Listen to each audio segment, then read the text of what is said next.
al siervo, porque hizo lo que se le ordenó.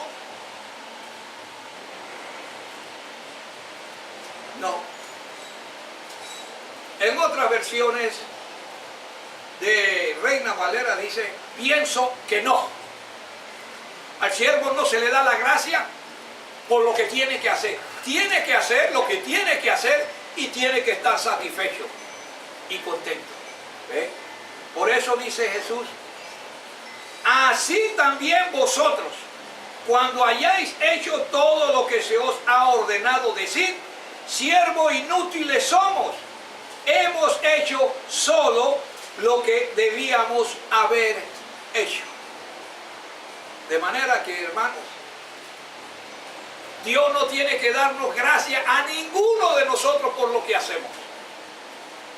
Tenemos que hacerlo y punto. Si usted, Dios dice, ayude a su hermano y usted ayuda a su hermano, Dios no tiene que aplaudirle porque usted hizo eso.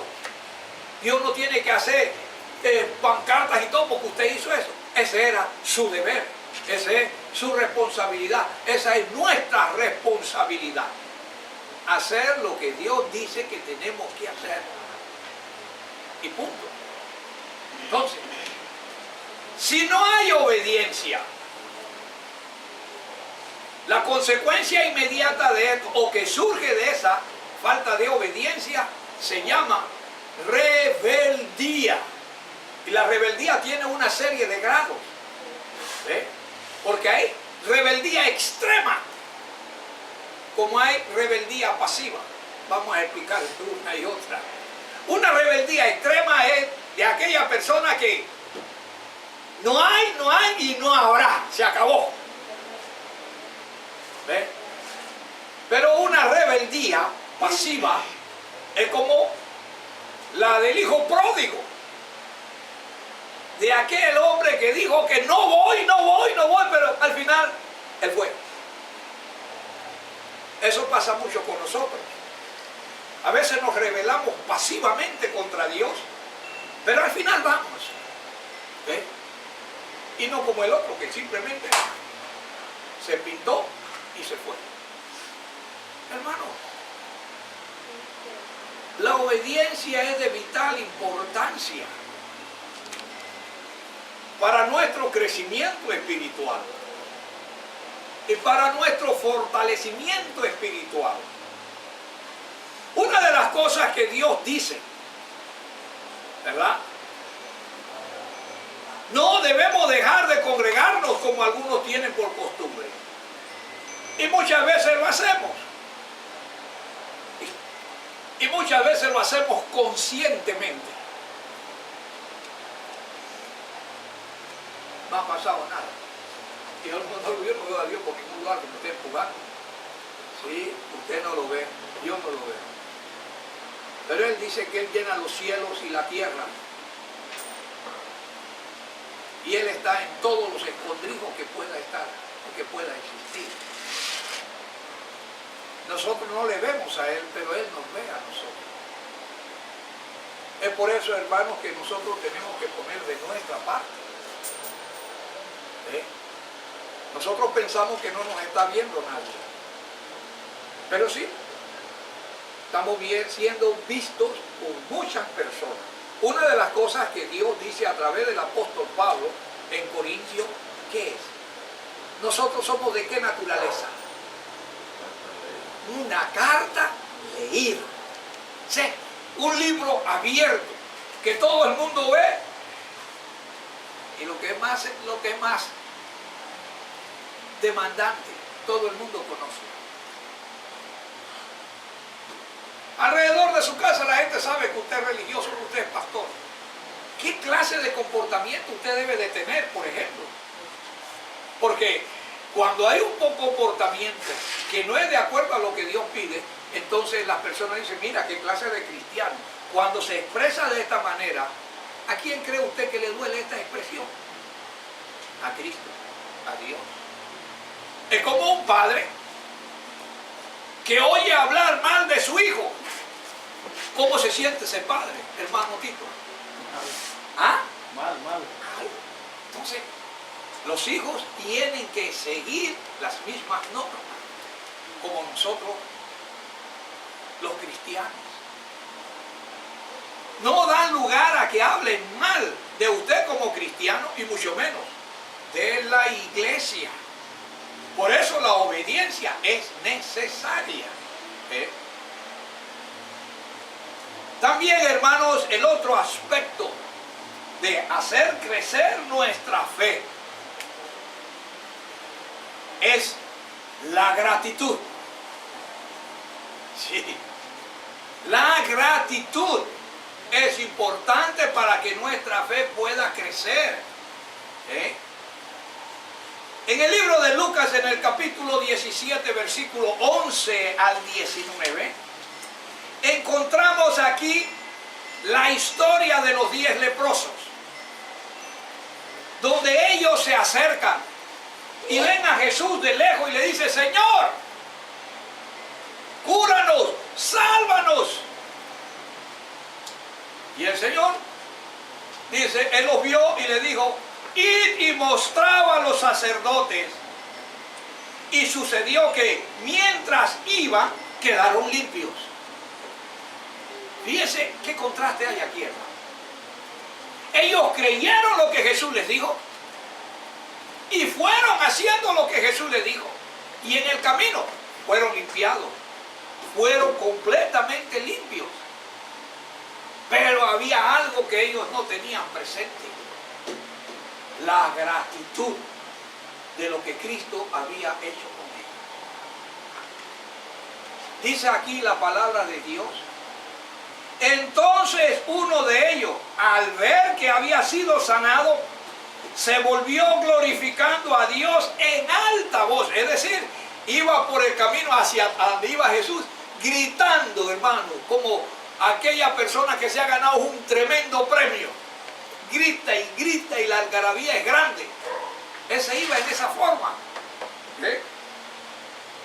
Y cayó sobre sus rostros a los pies de Jesús, dándole gracias. Y este era samaritano. Los judíos, ninguno volvió. Nunca dieron gracias a Dios. Y dice Jesús: ¿no fueron 10 los que quedaron limpios? ¿Y los otros 9? ¿Dónde están? ¿Qué pasó con el resto? Solo tú vienes a dar gracias. No hubo ninguno que regresara a dar gloria a Dios, excepto este extranjero. Y le dijo: levántate, vete, tu fe te ha salvado. Sí. Para que la gratitud funcione en nosotros, tenemos que hacer lo que el Señor dice. Tenemos que creer lo que el Señor dice. Y vivirlo como el Señor lo dice. Por eso Jesús le dice: tu fe te ha salvado. ¿Por qué? Él creyó lo que Jesús dijo.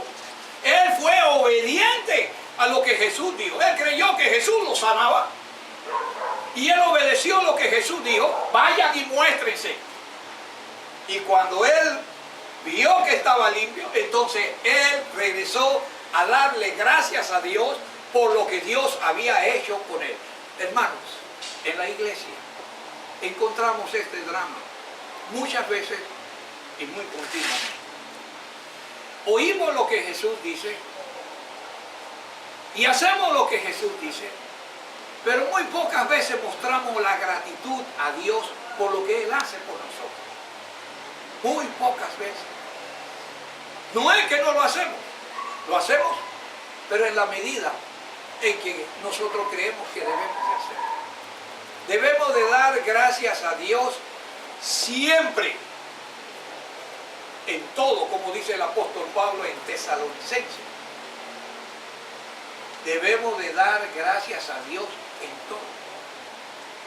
Damos gracias a Dios cuando estamos en abundancia, cuando estamos bien de salud, pero cuando las cosas comienzan a ponerse difíciles, ¿verdad? Entonces, nosotros le damos gracias a Dios, pero de esta manera. ¿Por qué tiene que sucederme esto a mí, Señor? ¿Por qué a mí me pasa estas cosas? Si yo a ti te estoy sirviendo, yo a ti estoy haciendo, ¿por qué a mí me pasa esto? Esa es una manera, hermano, donde nosotros no mostramos gratitud. ¿Recuerda el apóstol Pablo? El apóstol Pablo nunca dijo, ¿por qué me metiste preso? No. El apóstol Pablo dice, todo lo puedo en Cristo que me fortalece. ¿Bien? Cuando hay en abundancia, allí. Y cuando hay en escasez, también está allí. No hay quejas. Y es lo que nosotros tenemos que aprender, hermanos. No estar en esa presión de las quejas. Dígame, hermano. Ahí, como te digo al principio, hay una actitud que lacera, daña la fe, que es la duda. Así es.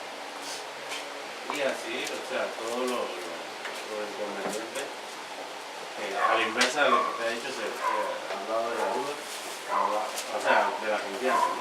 Versus la duda, ha hablado de la obediencia versus la desobediencia. Y ahora,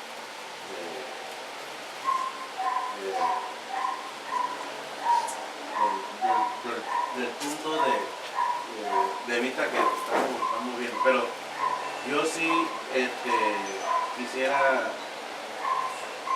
ver ese elemento de la duda como un ejemplo. Por ejemplo, hay una petición que uno ha hecho. Yo hice una petición hace como un año y medio por ahí. Y entonces, o sea, son cosas que uno tiene que analizar y ver, a ver qué circunstancias acompañan esa situación para ver una respuesta, por lo que te digo de gratitud, ¿no? De que Jesús le dice, ve y muéstrate. Y cuando iba en el camino, se le soluciona el problema y él agradeció a Dios. Pero si uno no ve que se soluciona, pasó un año y medio y hemos hecho todo, supuestamente, entre comillas, todo lo necesario, no se da. Entonces, ahí viene.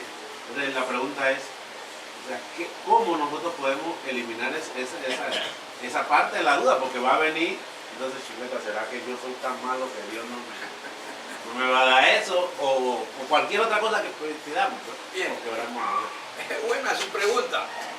Fíjese, hermano, una de las cosas que nosotros como cristianos debemos de tener siempre presente es que Dios conoce cada corazón. Y en esa área ninguno de nosotros puede meterse. ¿Sí? Yo puedo pedir algo y como hemos dicho algunas veces, ese algo puede demorar y puede ser inmediatamente, pero también puede ser largamente, ¿no? Y tenemos muchos ejemplos que ha pasado en nuestras vidas, ¿va? Y voy a usar el que quizás es más conocido para todos. Cuando recién empezamos en la escuela bíblica, soñamos que hubiera una escuela que más adelante no fuera solamente una escuela de predicadores, sino que fuera una universidad cristiana. El sueño está allí, el resto lo hará Dios. Sin embargo, después de 10 años de estar con ese pensamiento,